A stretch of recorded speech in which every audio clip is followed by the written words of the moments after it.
This is a true story, not about fame, not about glory, but about a moment when an American was faced with a choice and chose courage. Welcome to America's Quiet Heroes, a place where we honor the men and women whose actions didn't make headlines, but changed lives forever. This is real America, and this is one of their stories. In the winter of 1950, the mountains of North Korea were silent, not because the war had stopped, but because the cold had taken control. Temperatures dropped below 30 degrees Fahrenheit below zero. Weapons froze. Radios failed. Even breathing felt like pain. At the Chosin Reservoir, thousands of American Marines found themselves surrounded by a larger enemy force. Retreat was impossible. Reinforcements were days away. And on a frozen hillside, far from command tents and news cameras, a young Marine rifleman faced a decision that would define his life. His name was never printed in newspapers, but what he did saved lives. When the Chinese assault began before dawn, the darkness was broken by mortar fire and the sound of boots moving fast across snow and ice. Marines returned fire, fighting not just the enemy, but numb fingers and failing equipment. Then a call came through the line. A forward position had gone silent. 2 wounded Marines were believed to be trapped ahead of the main defensive line, exposed, surrounded, and freezing. Volunteers were asked to move forward.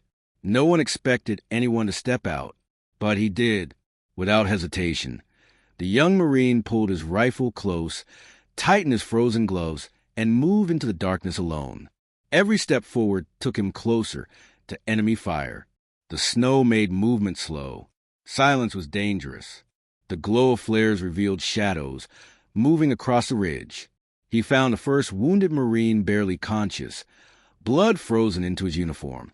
The second was worse, unable to move, exposed to the wind, minutes from death. Calling for help was impossible. Radios were dead. Retreating without them meant leaving men behind. So he stayed.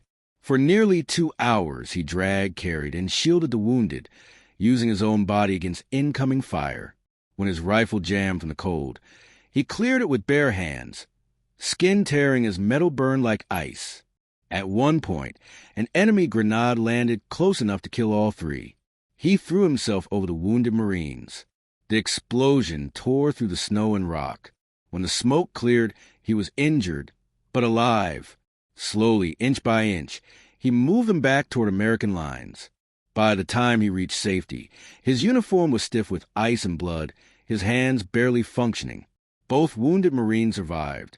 The young Marine never spoke about what he had done. When asked later, he said only this: they were cold. They needed help. No medal ceremony followed. No interviews. No fame. But years later, 2 families would know their fathers came home because one man refused to walk away in the frozen dark. At Chosin Reservoir, courage didn't roar. It whispered. And America endured because men like him stood when the cold, the enemy, and fear said no one could. Some heroes charge forward in history books. Others disappear into the silence. At America's Quiet Heroes, we remember them all.